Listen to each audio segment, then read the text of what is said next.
Fala galera do AMAJ, a galera que acompanha a gente está aqui nesse primeiro podcast para falar a respeito de Maranata. Aqui Matheus e Gabi, estamos aqui com Mariano Neto, nosso pastor do AMAJ, pastor da Igreja Batista Betânia, e vamos começar tratando desse primeiro tema que é tão importante que muita gente pode até estar se questionando, né? Por que, pastor, esse tema, Maranata? Bom, Matheus, Gabi, feliz demais por estar com vocês aí, com toda essa galera. Esse tema Maranata, na verdade, deveria ser um tema que fluísse todos os anos no coração da igreja.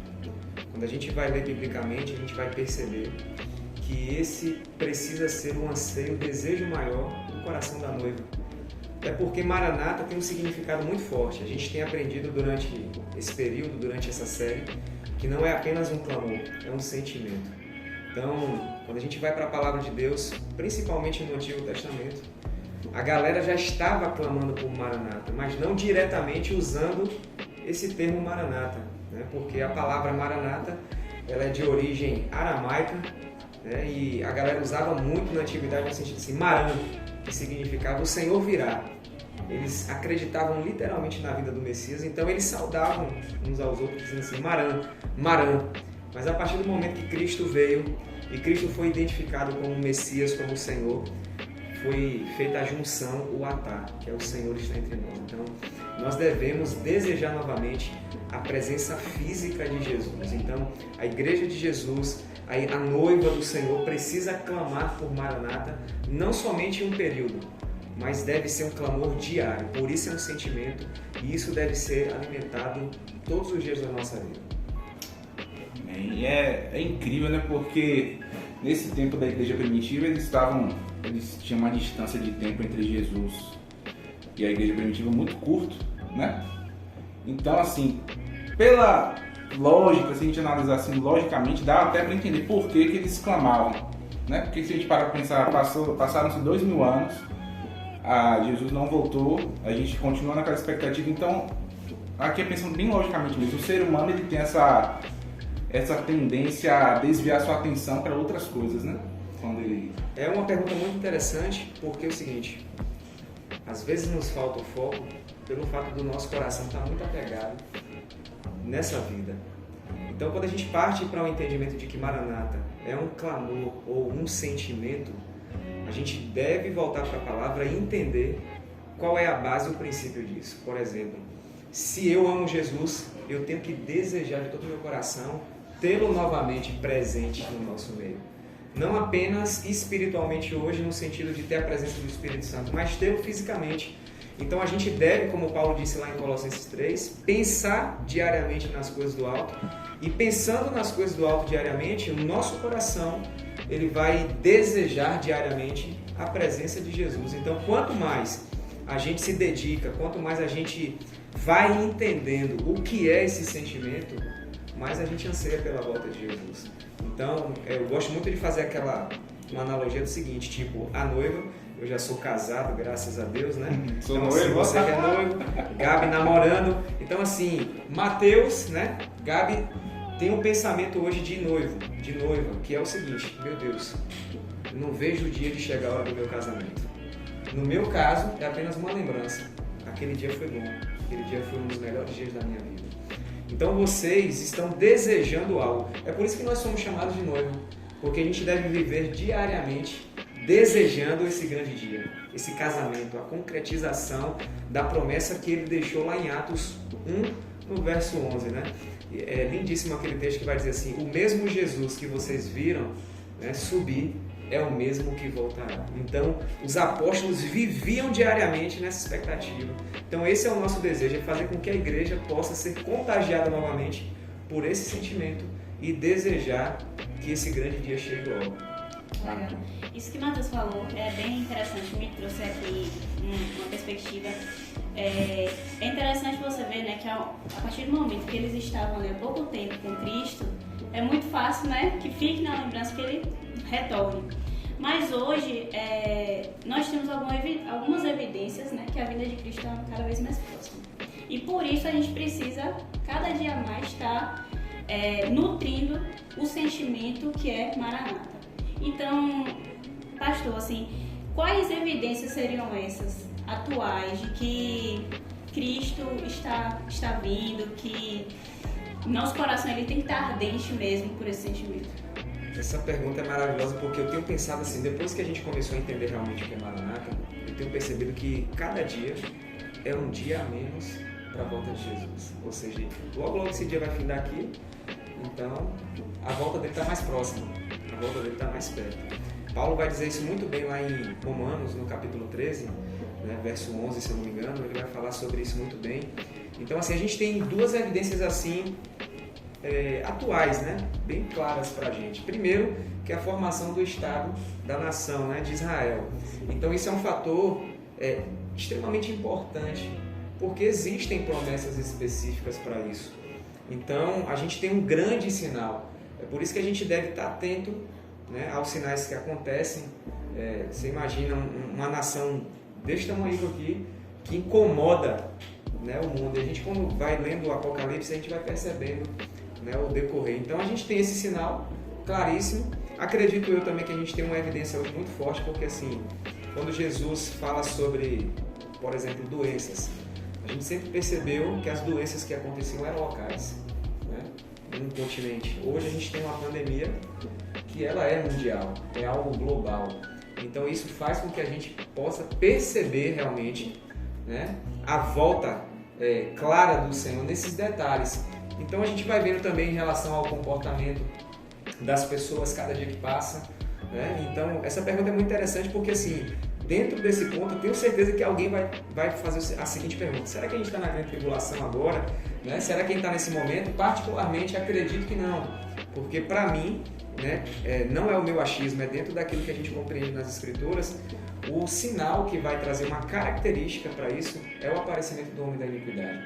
Então a grande tribulação, ela começa justamente no período que o homem da iniquidade surge, né, e ele traz uma grande blasfêmia ao nome do Senhor. Então ainda não estamos vivendo esse período, já estamos vivendo dias difíceis, mas a grande tribulação, né, é algo que vai acontecer. E a gente precisa estar atento para a gente não estar confundindo e estar colocando, tipo, às vezes acontece um terremoto, sei lá, no Japão, e a gente quer pegar um texto bíblico e fazer uma aplicação e falar o seguinte: esse texto está se cumprindo aqui agora. Jesus está voltando. Jesus está voltando. Então a gente deve ter muito cuidado, porque isso acaba gerando descrédito às profecias bíblicas, né? A gente acaba atribuindo uma profecia para um acontecimento que aquele acontecimento não é a evidência que vai estar correspondendo com o que o texto está dizendo, entendeu? Então, assim, por exemplo, questão dessa experiência. Teve uma época, né, que meus amigos mandavam muito negócio de vídeo de teoria de conspiração. Então, teoria de conspiração lhe deixa extremamente confuso, porque às vezes os caras pegam um texto solto, bíblico, e aí eles querem fazer o seguinte: eles querem aplicar, ou na verdade eles querem que o fato ocorrido seja a luz para a palavra de Deus. E deve ser feito o contrário. Tem uma frase, se eu não me engano, eu esqueci o autor aqui, mas ele diz o seguinte: a Bíblia ela tem que iluminar a notícia, não a notícia iluminar a Bíblia. Então hoje a gente percebe o seguinte: a galera quer pegar uma notícia e ela quer goela abaixo dizer assim: não, a Bíblia está se cumprindo aqui, mas a gente deve pegar a palavra de Deus e a gente deve iluminar, né, a notícia para a gente declarar, e não, realmente isso aqui é uma promessa, realmente é isso aqui que está sendo dito, porque senão vai gerar esse descrédito, vai gerar essa confusão. E no momento que a gente fala assim: olha, esse sinal é um sinal da vinda de Jesus, as pessoas vão dizer: será que realmente é? Porque todo dia banaliza, todo dia alguém diz uma coisa. Então são sinais que eu acredito, né, assim, dois bem evidentes para a gente aí nesse período agora. Rapaz, interessante. Acredito assim, quem vive no ambiente de igreja desde pequeno ou desde muito jovem vai ter essa mesma experiência ou algo parecido, né? A gente cresce ouvindo e aprendendo e assimilando, né? Que a vinda de Jesus, ela provoca medo. E a gente entra em pânico. Qualquer pregação, qualquer tema envolvendo isso daí, qualquer evento envolvendo esse tema, na verdade, a gente entra em pânico. Ah, meu Deus, Jesus está voltando, não vou casar, não vou ter filho, não vou virar astronauta. Ainda bem que eu já casei. Graças a Deus. E eu cresci com esse pensamento, né? Cresci com essa mentalidade e desde que o senhor começou com a série Maranata nas quintas-feiras, tem mudado, né? Drasticamente. Tenho começado a entender assim o porquê que a gente deve ansiar por essa volta. E uma coisa muito interessante é que o que tem me feito muito entender também o porquê desse clamor é justamente atrelado ao fato de eu ter me tornado noivo. Desde que eu noivei, né? Tanto eu quanto Maera, a gente passou a entender mais assim porquê, né, que a noiva ela aguarda ansiosamente pela chegada do noivo, né? Porque aí a gente começou a visualizar mais por que o casamento aqui realizado entre seres humanos e a preparação para esse momento. Isso mudou minha mentalidade completamente e a dela também. Tanto que a gente sempre conversa assim, rapaz, que momento oportuno, né? Logo, um pouquinho antes da conferência isso acontece. Então, é incrível, assim, mas ainda assim, eu acredito que tem pessoas que vão estar assistindo a gente que vai estar se fazendo essa pergunta, né? Por que clamar por Maranata? Por que ter essa expectativa? Porque para a pessoa que está andando em pecado, eu tenho esse pensamento lógico, né? Para a pessoa que está vivendo em pecado, se ela clamar por Maranata, ela vai estar clamando pela ruína dela. Exatamente. Né? Mas para a pessoa que está vivendo no processo de santificação, não. Ela vai clamar para que ela possa viver na nova terra, né? tô ligado. Mas por que ansiar? Então, assim, a gente precisa entender que esse é o objetivo final. A gente precisa compreender o que realmente as Escrituras apontam para nós. Por exemplo, você citou muito bem aí no sentido de Apocalipse, né? Quando alguém prega sobre Apocalipse, geralmente a pessoa já fica tensa. Meu Deus, o pastor vai pregar sobre Apocalipse hoje. Então as pessoas já têm aquela ideia de que é algo ruim, sendo que a perspectiva do livro é totalmente diferente. A gente precisa entender o que realmente o livro, né, o Senhor está querendo falar através daquilo ali. Então, assim, eu gosto sempre de fazer essa pontuação. A palavra Apocalipse, ela significa revelação. Então, isso já demonstra que o desejo de Deus nunca foi esconder absolutamente nada, pelo contrário. O desejo de Deus sempre foi revelar. Então, Apocalipse está relacionado a, tipo assim, uma peça teatral, tem uma cortina, os atores estão atrás ali, então quando é aberta a cortina, os atores entram em cena. Então, qual seria o sentido do livro? O livro é, na verdade, as cortinas sendo abertas para que Cristo seja revelado. Então, a gente se apega muito aos acontecimentos, a gente se apega muito aos sinais. As pessoas ficam naquela curiosidade, quem vai ser o anticristo? Né? A marca da besta é a vacina, é não sei o quê. As pessoas ficam nessa e esquecem que no capítulo 1, no verso de número 1, vai dizer assim, revelação de Jesus Cristo. É o livro que mais fala sobre adoração, é o livro que mais fala sobre a pessoa de Jesus, o caráter de Jesus, o plano de Jesus, a promessa de Jesus. Então, assim, esses cenários que vão acontecer têm uma finalidade. O Pai vai preparar todo o cenário para que o Filho seja revelado. Porque o Filho, quando ele ascendeu aos céus, né, ele subiu, foi moído, foi humilhado, cuspido, xingado, transpassado. Então, ele subiu como cordeiro, porque a primeira vinda de Cristo foi justamente para perdoar os nossos pecados, nos reconciliar novamente com o Pai. Mas já na sua segunda vinda, ele virá como um leão. Então, ele vai exercer, na verdade, o Evangelho se tornará completo. Então, eu tenho aprendido que o estar consumado na cruz não é já está tudo feito. Eu quero que vocês entendam isso aqui bem claramente. O estar consumado é a garantia de que ele vai terminar. O estar consumado é a garantia de que ele vai voltar. O estar consumado é a garantia de que o Evangelho é completo quando ele voltar e ele mostrar para as nações quem realmente ele é. Então a gente precisa mergulhar nisso e quanto mais a gente vai mergulhando, a gente vai desejando, a gente vai querendo. Então, só no capítulo de número 1 de Apocalipse, existem 18 descrições da pessoa de Cristo. Então eu gosto de dizer que João foi muito privilegiado, porque João andou com Cristo em carne, ele teve o privilégio de ver o Cristo ressurreto, e o Cristo glorificado. Então no capítulo 1 tem 18 descrições ali da pessoa de Jesus, o caráter.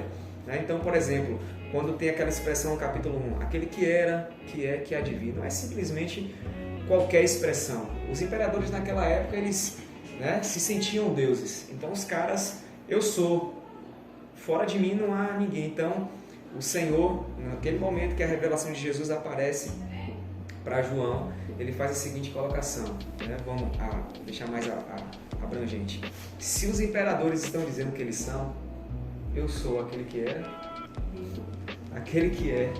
e aquele que há de vir. Então, eu sou passado, presente e futuro. Então, não existe, eu sou a totalidade de Jesus. Então, quanto mais a gente mergulha, a gente vai conhecendo quem Jesus é, mais paixão, amor, a gente sente esse anseio de querer que ele volte logo.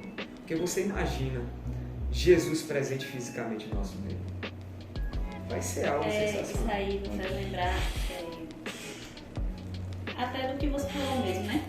Jesus foi, e acho que a falta dele naquele momento seria algo que não seria suportável, né? Mas aí ele deixa o Espírito Santo com a gente. E me lembra muito que o Senhor sempre fala nos cultos. Nós podemos hoje viver os piores dias da humanidade, mas vamos viver, né, os melhores dias da igreja aqui na face da terra. E essa participação do Espírito Santo, eu acho que é o que traz mais isso, né?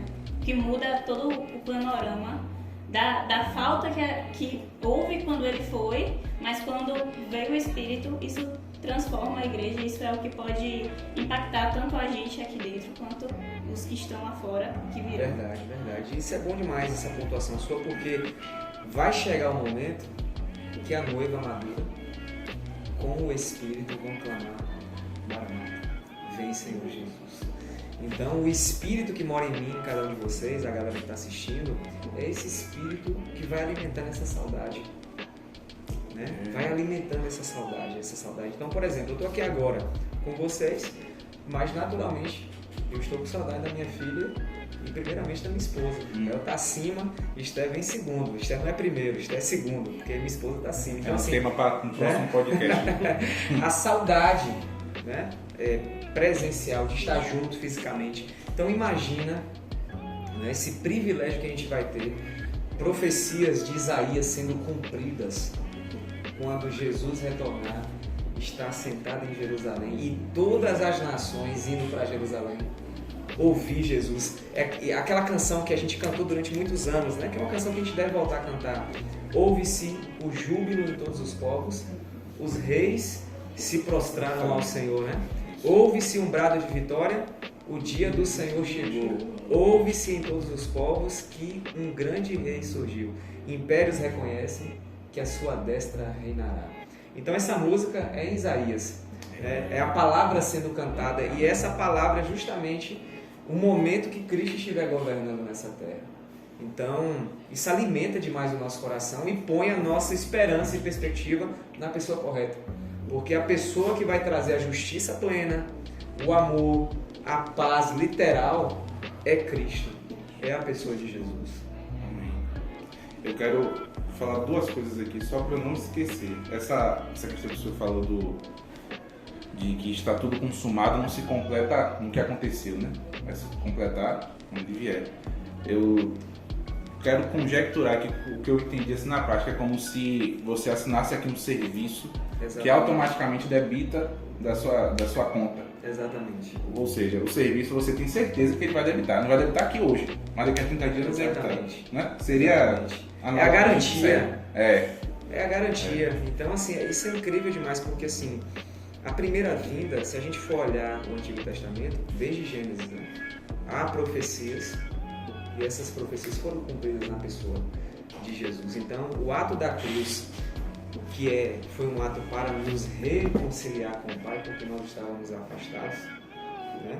Naquele ato ali, ele já deixou decretado: estou deixando uma garantia para vocês, eu volto, porque é tipo assim, estou dando a oportunidade para que todos se arrependam, porque quando eu retornar, eu já vou julgá-los.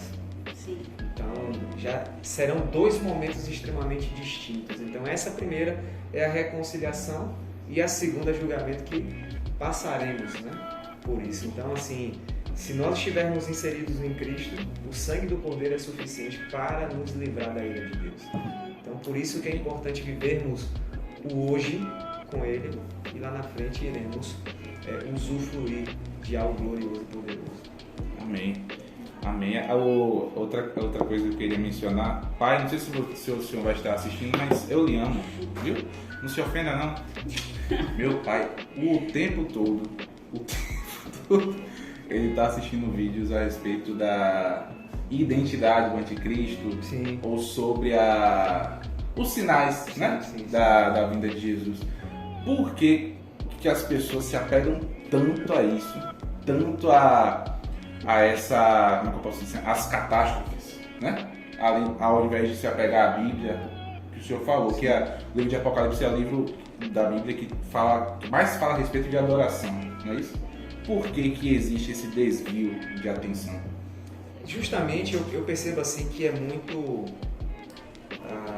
eu não quero usar o termo culpa, mas nós que temos a responsabilidade de pregação, de estarmos representando o povo ali publicamente, a gente tem percebido que pessoas têm utilizado muito dessas ideias de teoria de conspiração. Então, assim, por exemplo, se você hoje sentar com uma pessoa e você for conversar sobre arrebatamento, ela não vai conseguir, biblicamente, ela não vai conseguir abrir nenhum texto, não vai conseguir conversar com você, mas ela vai dizer assim, eu assisti um filme, e o filme estava todo mundo sentado aqui, do nada, sumiu. Então, assim, outra colocação que a gente sempre ouve, Jesus pode voltar a qualquer momento. Não pode. Sinais têm que acontecer. Sinais precisam fluir para que isso... É o que eu falei a respeito do cenário. Então, o ser humano ele é curioso por si próprio. Já é da natureza do ser humano. A gente vê isso desde o Éden. A curiosidade matou Eva. E nós morremos nessa consequência, né? O ditado diz que a curiosidade matou o gato. E aí a gente morreu, né, por causa dessa atitude de curiosidade. Vocês vão se tornar como Deus. Então, assim, é muito mais fácil a gente procurar a identidade do mal, a identidade em catástrofes, do que buscar a identidade de Cristo, porque nós achamos que sabemos o suficiente. E eu acho tão antibíblico que hoje as pessoas, tem pessoas, né, que ainda falam, Jesus vai voltar em tal ano. Existem até alguns cálculos que fazem isso, né, que mostram isso, mas é totalmente antibíblico, né? Embora a gente tenha toda essa questão, ele não vai voltar antes que certas coisas sejam cumpridas, né? Mas ao mesmo tempo, a gente não pode dizer, vai voltar tal dia. Datar, né? Isso é importante, porque assim, 1 Tessalonicenses 5 tem uma expressão que é muito usada, né? Que a gente diz assim, Jesus vai voltar como um ladrão. Mas Jesus vai voltar como um ladrão para quem? Quem será pego de surpresa? Olha o corte, ó. Eita, isso é cortado de geral. Para quem? 1 Tessalonicenses responde, capítulo 5, Paulo vai dizer, sobre a volta do Senhor, eu não preciso falar com vocês mais a respeito disso, porque vocês já sabem. Por que nós sabemos? Porque estamos na luz. Alguns textos bíblicos, luz está relacionada a conhecimento. Então, como eu falei, livro de Apocalipse, revelação, o Senhor já deixou revelado para nós. Então, nós não estamos mais na ignorância, nas trevas. Quando nós olhamos os sinais, e isso é muito importante a gente entender, os sinais não foram e não serão criados com mais extensão futuramente para gerar medo. Pelo contrário, tem que gerar esperança, porque cada sinal que acontece, eu e você devemos olhar para eles e dizer assim, está chegando o dia.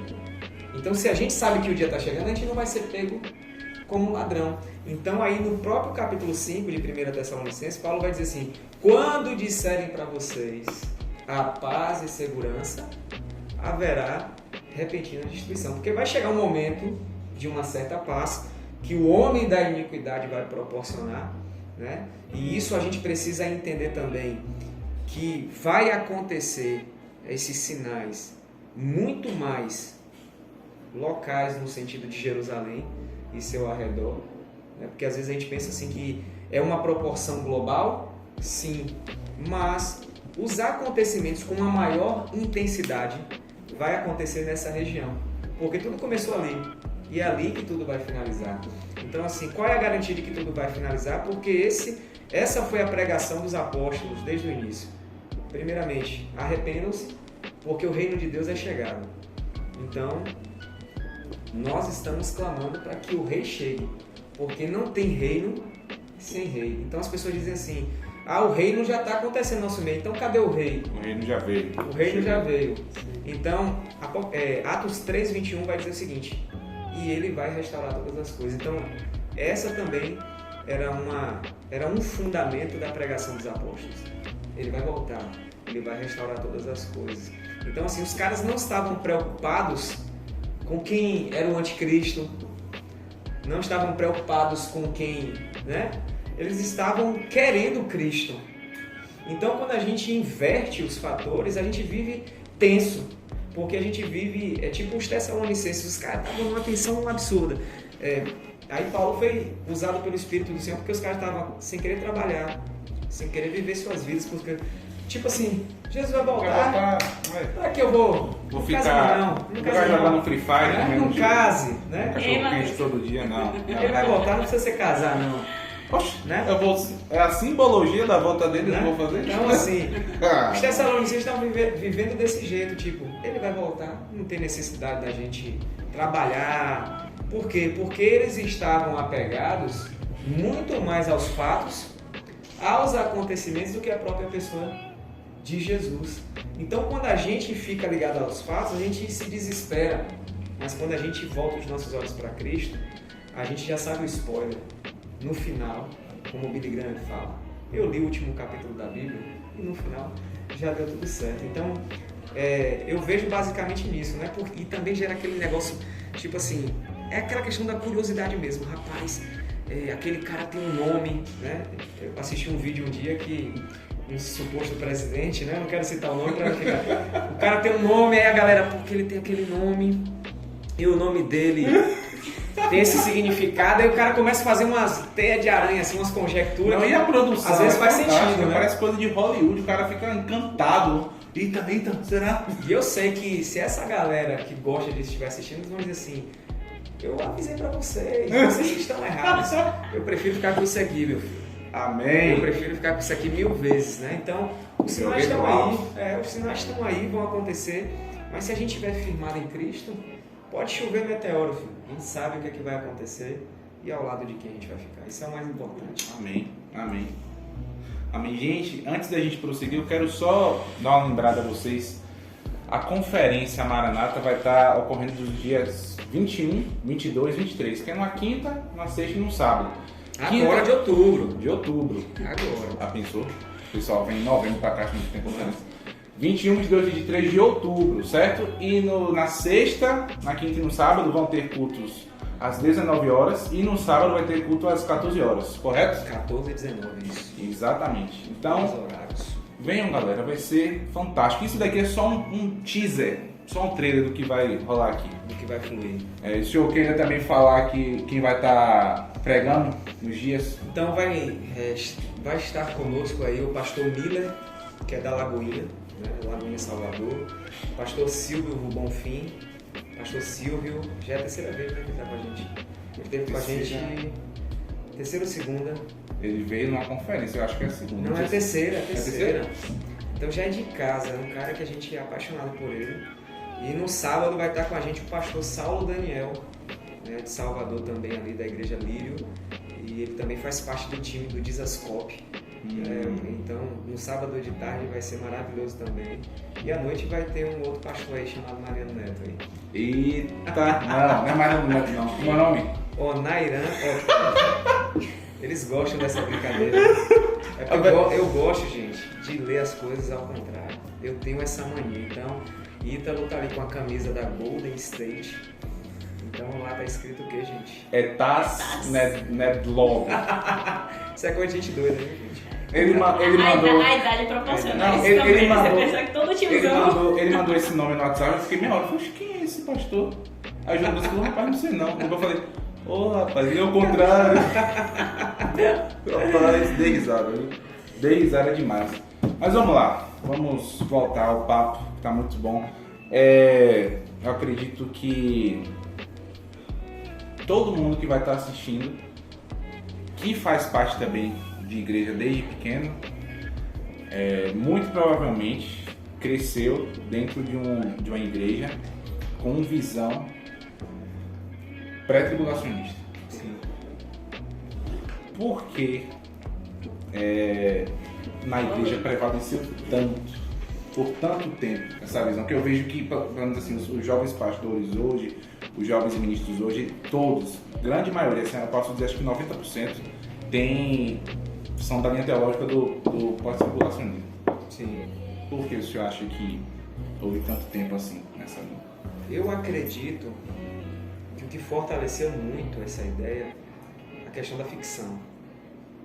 Essa questão da ficção, ela fortalece demais. Por exemplo, a gente teve recente uma novela, né, da emissora aí. Então, você traz o que você crê, as pessoas que não têm o conhecimento e, me desculpa, tem a preguiça de ler. É muito mais fácil você assistir um filme e você chegar e falar assim, não, o arrebatamento é secreto, a gente vai estar aqui do nada, a gente vai desaparecer. Então assim, quando a gente começa a meditar nas escrituras, a gente vai perceber, por exemplo, o Êxodo é uma sombra do que vai acontecer no livro de Apocalipse. Então só vou citar um exemplo aqui. O povo estava lá dentro do Egito. Eu vi que quinta-feira você deu risada quando eu falei Achei isso. interessantíssimo isso. Né? Você deu uma risada que eu olhei pra você assim e falei, ele tá rindo do que eu estou dizendo.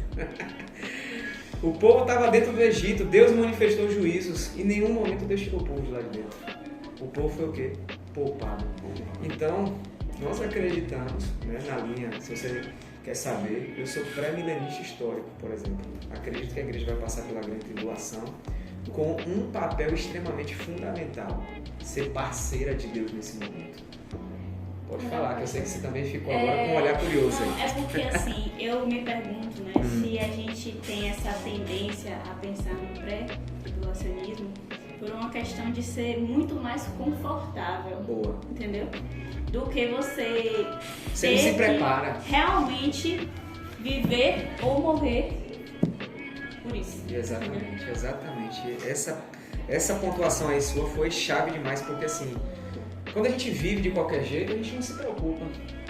Então assim, a gente está aprendendo agora, desde janeiro na verdade, precursores, e emendando com Maranata, a nos prepararmos para esse momento. Porque a gente sempre aprendeu a fazer o quê? Não se preparar, viver diariamente, porque qualquer hora, né? Qualquer hora Jesus pode voltar, ele vai me levar, então tipo assim, eu não tenho aquela preocupação de estar me preparando. Então assim, quando a gente lê a partir do capítulo 6, a gente vai ver uma participação bem ativa da igreja. E não é qualquer igreja, é a igreja já assim madura. Então, é aquilo que eu venho citando, os melhores dias da igreja e os piores dias da humanidade. Por quê? Porque a grande tribulação ela será marcada por densas trevas. E aí a igreja vai exercer o seu verdadeiro papel, que ela é a luz do mundo. Mas não é seu brilho próprio. Ela brilha o brilho de Cristo através dela. Então, assim, a gente precisa entender exatamente isso. Então, a ficção, como eu falei, tem colaborado muito, tem deixado a galera muito preguiçosa.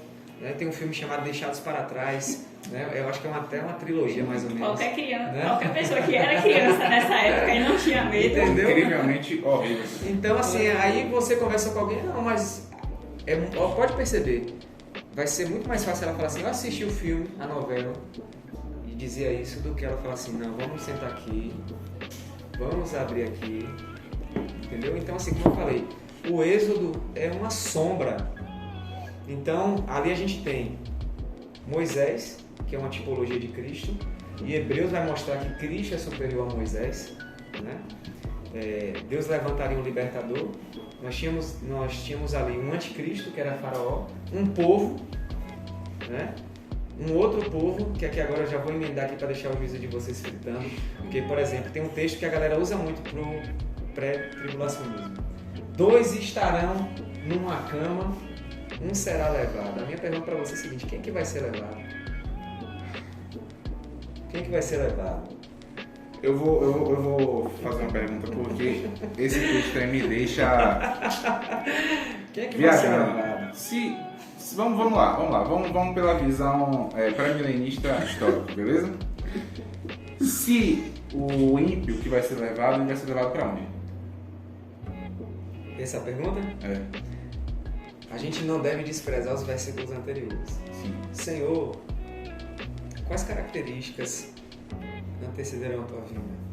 Serão como os dias de Noé. Então eu tenho como base o quê? Qual é a minha fonte primária? Os dias de Noé. Então eu tenho que voltar para Gênesis, capítulo 6. Então eu tenho que fazer um paralelo. Quem era reto? Noé. Como é que era a sociedade naquele momento? Depravada, distorcida, corrompida. Correto? Sim. Deus manda o cara construir uma arca. A arca para salvar. E aí Deus executa um juízo. Correto? Sim. Quando Deus executa o juízo, quem vai embora e quem fica? Certo. Então, quem vai embora morre.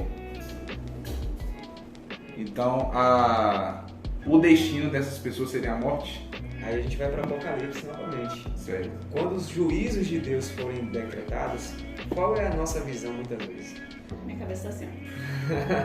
Os juízos de Deus, a gente tem uma visão muito assim, como é que eu posso dizer? De um Deus muito vingador, que ele vai realizar esses acontecimentos para maltratar. Não. A nossa perspectiva precisa ser mudada porque juízos são didáticos. Qual é a finalidade de um juízo? Ensinar. Ensinar o quê? Ao povo se arrepender. Aí a gente vai ler Apocalipse e vai dizer: mesmo Deus dando a oportunidade para os caras, eles decidiram continuar na maldade. Então aí a gente vê selos,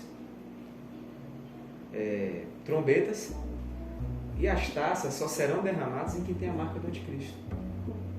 Então essa galera será levada. Por que será levada? Porque quando o novo céu e nova terra descer, voltando para Noé novamente, através de quem Deus queria começar um novo tempo, um novo mundo? Da igreja. De Noé naquele momento. Naquele momento. Os ímpios foram levados Certo. para que algo novo começasse, Certo. correto? Então o final vai ser da mesma maneira. Os ímpios serão tirados. É aí que vai se cumprir. É aí que vai se cumprir aquele texto que muita gente usa. Quando o justo governa, o povo se alegra. Esse texto só será cumprido quando Cristo estiver aqui.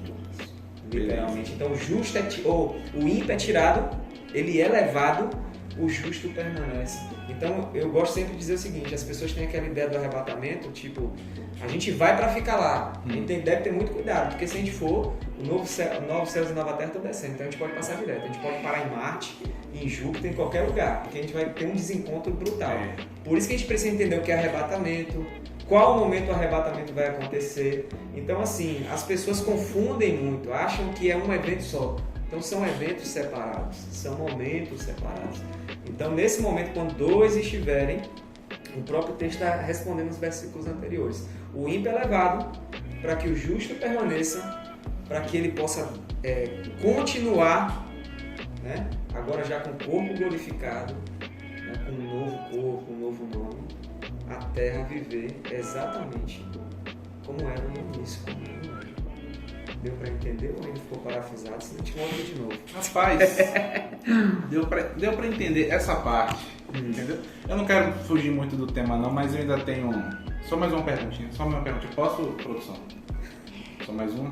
Toda hora eu fico botando massa. Você tá demais, Então vai arrancar minha mão. Você tá me apertando demais aqui. Podcast é bate-papo, é tranquilo, suavidade. Fique tranquilo, É o seguinte, os justos ficarão, certo? Esses justos, eles passarão pela grande tribulação. Nessa grande tribulação, todos eles terão, assim, a possibilidade de serem enganados. Escolhidos não são enganados. Essa parte é verdade. Igreja madura tem convicção. Eu tenho convicção no meu casamento. Eu tenho certeza no meu casamento. Quando nós nascemos de novo, nós temos a convicção de quem pertencemos. Então, assim, se alguém foi enganado, é alguém que não nasceu de novo. Então, isso mas pode... A Bíblia diz que até, né, os escolhidos podem ser confundidos. mas a igreja madura não. Aquele momento de Apocalipse é da igreja madura. Quem já era para como é que se diz? Já ter sido retirado, que a gente vai ver no próprio livro do Apocalipse que o próprio Senhor vai fazer essa divisão, essa separação do joio e do trigo. Sim. Então, o que vai prevalecer naquele momento não vai ter mais aquele negocinho, hoje eu sou, amanhã eu sou. Quem está ali naquele momento é quem tem convicção, porque assim, perseguição ela tem uma finalidade, mostrar quem é e quem não é. A perseguição, ela por si própria, ela consegue trazer isso. Então, tipo, se na perseguição, né, eu vou ceder para o mundo, para o pecado vou retroceder, é sinal de que eu não nasci de novo. Entendeu? Então a gente vê isso na vida dos próprios apóstolos. Os caras, mais uma referência. O fim vai ser como o livro de Atos. Você vê a igreja perseguida, mas os caras, 12 homens, os caras fizeram uma revolução. Hoje nós somos aí, quantos milhões de evangélicos aí no mundo? Dezenas. Qual revolução a gente tem feito? Porque a gente ainda não amadureceu. Porque no momento que a gente amadurecer, a gente entender realmente, vai fluir o negócio. Dentro disso aí, a Bíblia fala que o amor de muitos se esfriaria. E dentro da igreja, isso se manifesta atualmente. Sim. Muito, muito. E aí eu fico com a dúvida, porque assim, no momento em que a gente vai ter o amor de muitos se esfriando, um grande avivamento vai se levantar. Então, eu me pergunto, o que é capaz de romper essa linha entre essas duas realidades, sabe? Do amor de muitos se esfriando e um grande avivamento ao mesmo tempo acontecendo. É tipo assim, um exemplo. A profecia de Joel ainda não se cumpriu na sua totalidade.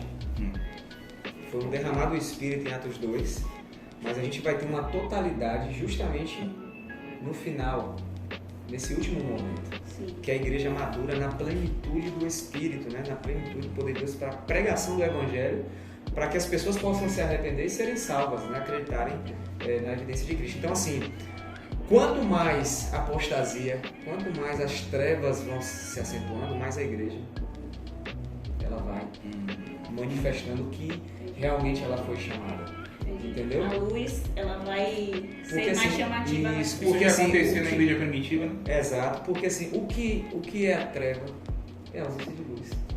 Então, se a gente apagasse as luzes aqui agora e alguém acendesse uma lanterna do celular, já faria uma enorme diferença. Então, você imagina esse mundo coberto de trevas e a igreja madura inserida nesse mundo. Por isso a igreja madura precisa estar nesse mundo para pregar o Evangelho, que é um dos pontos que a gente entende. Porque assim, as pessoas no pré-tribulacionismo dizem o seguinte: o Espírito Santo vai sair da terra. Beleza. Vocês estão a fim de partir para esse negócio aí? A gente vai. Vamos. Pode ir falando aí. Pode ir falando. Se o Espírito Santo sair da terra na grande tribulação, como é que as pessoas vão se converter? Exatamente. Como é que elas vão se arrepender? É isso. O que eu penso é o seguinte: parece que as linhas teológicas elas se complementam de alguma forma. Sabe? O bom de todas é o seguinte: Jesus vai voltar. Exatamente. É o que eu penso isso aí. É o que eu Jesus vai voltar. Se o Espírito Santo sair, quem vai convencer o homem do Mas pecado? nós devemos ter responsabilidade com os textos e não aplicá-los onde não foi chamado. Porque, por exemplo, se o desejo de Deus, através da grande tribulação, dos sinais, é didático, é o homem se arrepender. Se o Espírito Santo sair da terra, como é que a galera vai se arrepender? Não há essa possibilidade, porque João 16 vai dizer: é ele que convence o homem do pecado, da justiça e do juízo. Então Deus estaria sendo injusto em aplicar um juízo sem a possibilidade de alguém convencer esse homem do arrependimento. E o pessoal da linha contrária vai falar que os escritos, né, perdidos que convenceriam. Alguém ia estar tipo Indiana Jones, andando por aí pela uma floresta e achar uma página da Bíblia. Quando abre a Bíblia. Uau! Agora, quem nos ensina a Bíblia é quem? Exatamente. É o Espírito Santo. Porque se eu pegar aqui, olha, e você que a gente lê,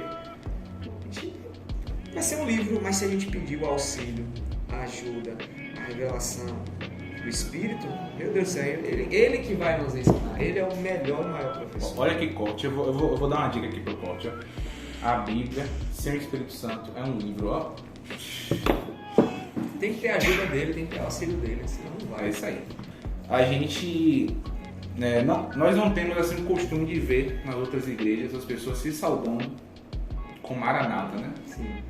Até onde eu sabia antes, né? Agora eu sei mais, que o senhor falou aqui antes. Mas eu não conhecia nenhum outro povo assim que se saudava Sim. com Maranata. Parece que se perdeu no tempo, né? Esse hábito, essa tradição. Exatamente. Essa expressão, como eu falei no início, é uma expressão aramaica, né? Paulo vai citar lá em 1 Coríntios 16, 22. E é apenas uma expressão de juízo, dizendo assim: se alguém não ama o Senhor, considere Maranata. Então Paulo estava dizendo o seguinte: esse cara que não ama o Senhor, ele é maldito, e que o juízo de Jesus venha sobre ele. Então, assim, Maranata na antiguidade era uma saudação, entre aspas, de identificação para aqueles que acreditavam que Jesus estava cumprindo todas as profecias. Então, eles se saudavam nessa certeza, nessa convicção. Então, por exemplo, hoje nos nossos dias atuais nós temos uma determinada denominação que ela entende e acredita que isso é um termo que deve ser utilizado somente por eles.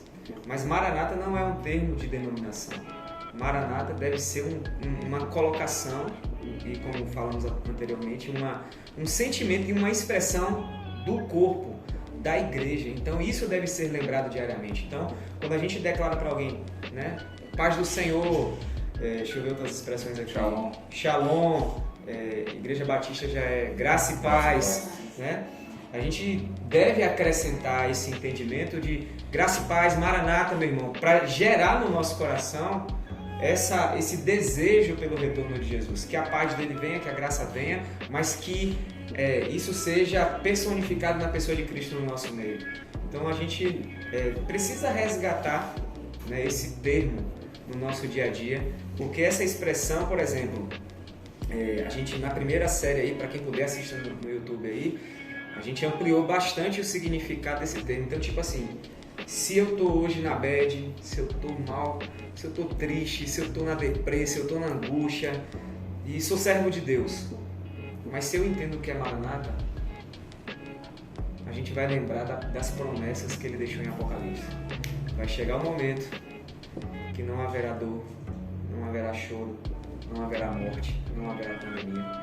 Então o Maranata tira a minha perspectiva do que eu estou passando no presente e coloca a minha perspectiva naquilo que ele vai fazer no futuro. Então quando eu penso nas coisas da eternidade, meu coração ele se enche de esperança. Então Maranata é essa expressão de esperança que a igreja precisa ter no retorno de Jesus. Beleza, massa. Então, gente, você aí na sua igreja, você dá graça e paz, shalom, né? Começa a falar agora Maranata, adote essa expressão, essa saudação aí, amém? Beleza? Rapaz, eu ia perguntar outra coisa, eu esqueci. Se tu tiver outra pergunta, fala aí que eu tô tentando lembrar aquilo que eu ia perguntar. Mas, eu acho que, assim, o que mais marcou toda essa série, assim, pra mim, realmente foi essa bugação de cabeça, né? Com certeza. Até hoje tem coisas assim que eu ainda fico viajando. Não sei se você lembra de uma... Se tá viajando pro lado bom, é bom. Não, agora se tá com dúvida, que é um problema. Não é dúvida. Senão eu vou dizer assim, eu não tô sendo claro. É porque foi muito enraizada essa questão. Foi muito enraizada essa questão de que a gente seria levado e aí tudo iria acontecer, entendeu? Foi muito enraizado. Vamos para aquela pergunta que você fez da preparação. Se nós não nos prepararmos, eu gosto de pensar assim, beleza. Uns acreditam que será levado antes da tribulação, outros depois da grande tribulação. Independentemente, a gente tem que estar preparado. Só que a galera, geralmente nessa linha, não tem esse entendimento, porque ela vai ser levada e o mundo que se acabe aí. Então a gente precisa fortalecer nosso coração, porque se passarmos pela grande tribulação, nossa fé vai estar alicerçada, a nossa fé vai estar firmada, a nossa fé vai estar convicta, né? Porque alguém vai chegar para você, negue Jesus, se você não negar, você não come. Então você imagina aí a gente passando por, como é que se diz, por situações extremas, né? Por causa da nossa fé. Então, se eu não estiver preparado e convicto, o que é que vai acontecer? Eu vou ceder, eu vou negar, eu vou abrir mão da fé, por detalhes simples. Então, assim, é só a gente olhar para o Oriente Médio. Por exemplo, a igreja que está contida ali, né,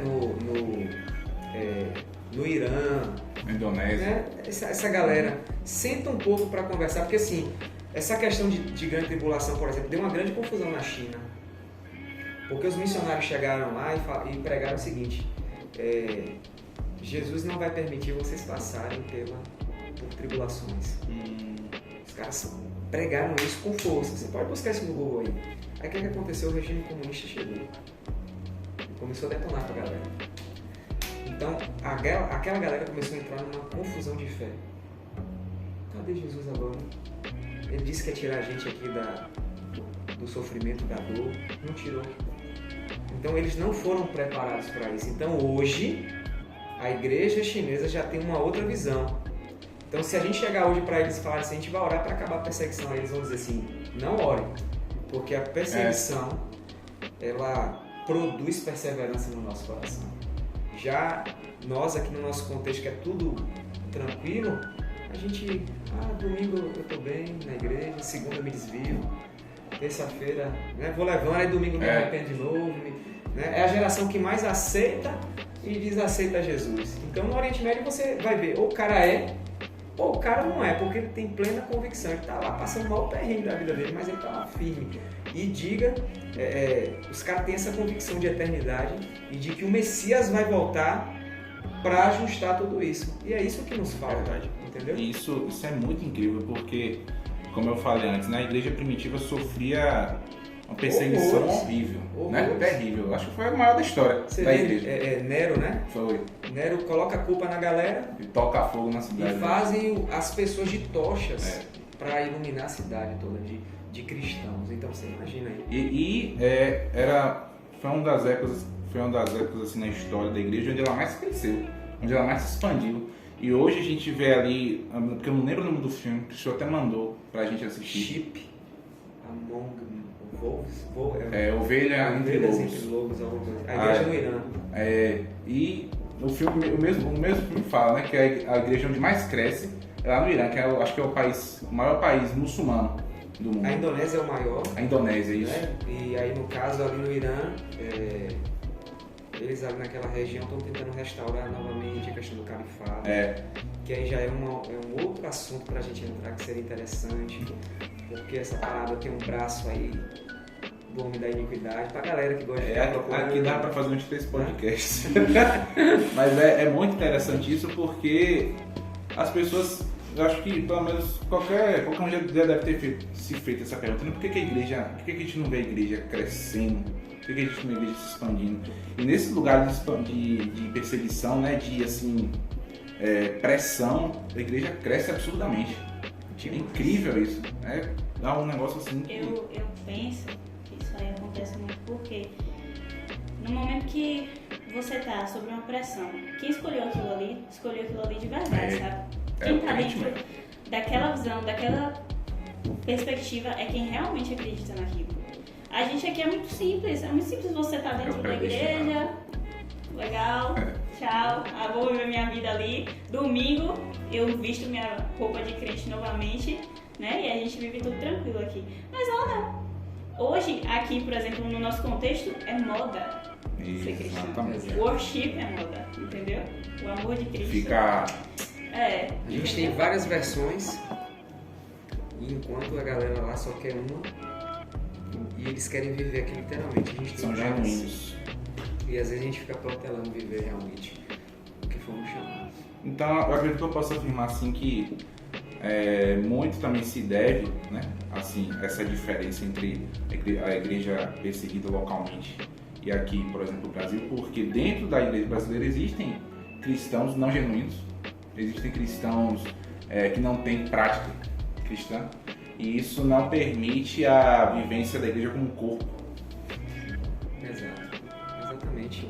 É aquela questão da quantidade sem, entre aspas, a qualidade. Isso é culpa. E quando eu digo culpa, não estou colocando a culpa em alguém, é nossa. Porque, infelizmente, nós temos pregado aquilo que não é o Evangelho. Então, quando o evangelho não é pregado, quando um falso evangelho é pregado, há um falso novo nascimento. Ele é apenas emocional. Isso entra muita coisa também para ser discutida aí. É só emocional. Então, assim, tipo, o clamor Maranata traz o sentido do evangelho completo. Ele veio, ele virá. Por que ele veio? Se você hoje for perguntar para qualquer pessoa na igreja, ela não vai saber te responder biblicamente por que Cristo veio. E por que Cristo virá? Se você quiser saber, venha para a conferência, porque eu só vou responder essas duas perguntas na pregação. E que dia que eu vou pregar? Não sei o dia. Você vem na quinta, não sei o dia nem a hora. Na sexta ou no sábado, venha e aí a Bíblia vai falar. Né? Então, assim, a gente precisa estar pregando o Evangelho verdadeiramente. Porque é como Paulo vai dizer, a fé vem pelo ouvir a palavra de Deus. Então, a fé só vem quando o Evangelho é pregado. Se a gente está pregando uma frase de efeito, uma autoajuda, a gente vai estar trazendo algo falso. Porque na primeira tempestade, a casa na areia vai ceder. O Washer fala em uma pregação dele, a pregação dele icônica, né? A principal, sobre o verdadeiro evangelho. Ele fala... Até um livreto, né? Tem, é muito bom, fica a dica aí também. Ele fala que um grande avivalista uma vez estava orando e ele estava extremamente incomodado, porque ele não estava passando por perseguições. E ele começou a orar, Senhor, será que eu não sou mais um cristão genuíno? Será que eu não estou orando o suficiente? Não estou lendo a Bíblia o suficiente? E ele começou a orar para ele voltar a ser perseguido. E aquilo ali mostra o que a gente... onde deve estar o nosso olhar, né? O meu olhar deve estar no meu bem-estar hoje ou na minha missão eterna. Exatamente. Então, dentro desse exemplo aí, vocês se preparem, porque quando chegar a grande tribulação, a gente vai colocar tudo em prática. Ou você quer subir? Rapaz, não faça pergunta não. Você quer ir antes? Quero subir a Monte Santo de Paz. Tem aquela frase que diz o seguinte, como é que não quer brincar? Não desce problema. Vai ser o melhor momento da história. Você imagina, os juízos de Deus rolando e a gente pregando, se arrependa. Rapaz, vai ser massa demais. Pô. Vai ser na melhor parte da festa. Vocês querem ir embora? Aí não dá certo não, a gente tem que ficar aqui, velho. Eu falo isso com o Mel em casa, mas se acaba. Eu falo assim, tu fica aí sozinho. Eu falo, minha esposa, você vai me deixar sozinho na grande tribulação. Não pode passar uma coisa dessa, eu quero ser aqui comigo. Né? Então na melhor parte da festa, os convidados vão embora. Mas é brincadeira uma coisa dessa? Tem que estar aqui, velho. Não fica nem pra comer, não fica nem pra comer na festa. Pra participar desse momento. Então é isso aí. Estamos chegando aí ao fim. Quanto tempo a gente tem aí, produção? 50 minutos, 1 hora? 1 hora, já temos 1 hora. Então, pastor, a gente quer agradecer aqui a sua presença. Foi muito bom para mim, acredito que foi muito bom para a Gabi, para o pessoal da produção e para todo mundo que está assistindo aí. Eu tenho certeza que foi muito edificante. O senhor quer deixar alguma... Eu que agradeço, foi demais de verdade esse momento aqui e quero aproveitar novamente e convidar vocês para estarem conosco na Conferência Maranata, que vai acontecer agora, quinta-feira, dia 21, 22 e 23 de outubro. Esperamos por todos vocês. Será incrível, será sensacional. Você gosta desse evento, então eu vou fazer. Então vem, né?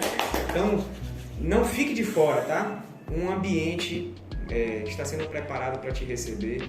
Capacidade aí de até 300 pessoas. É uma área aberta. Vai ser muito arejado. Então é um espaço bem amplo para receber você, seus amigos, seus familiares. Então vai ser incrível, galera. Pelo amor de Deus, não falta. Além dos cultos, né, que é o primordial, vai ter cantina para você, depois do culto, né, fazer amizade com a galera. Vai ter a lojinha do AMJ com as pulseiras. Mostrei a pulseira. Faz uma Tá incrível, viu? Tá incrível. Tem rosa, verde e preto. O que mais que vai ter? Deixa eu ver. Diz que vai ter a lojinha, vai ter cantina. Faça o apelo pro pessoal ter um coração generoso. Comunhão. Vai ser incrível, assim, porque quando vai ter uma praça de alimentação preparada quando acabar o culto para você conhecer pessoas, fazer amizades. Isso vai fortalecer bastante. Então, assim, não fica de fora, pelo amor de Deus, porque vai ser sensacional. Pode ter certeza disso. Amém. Amém.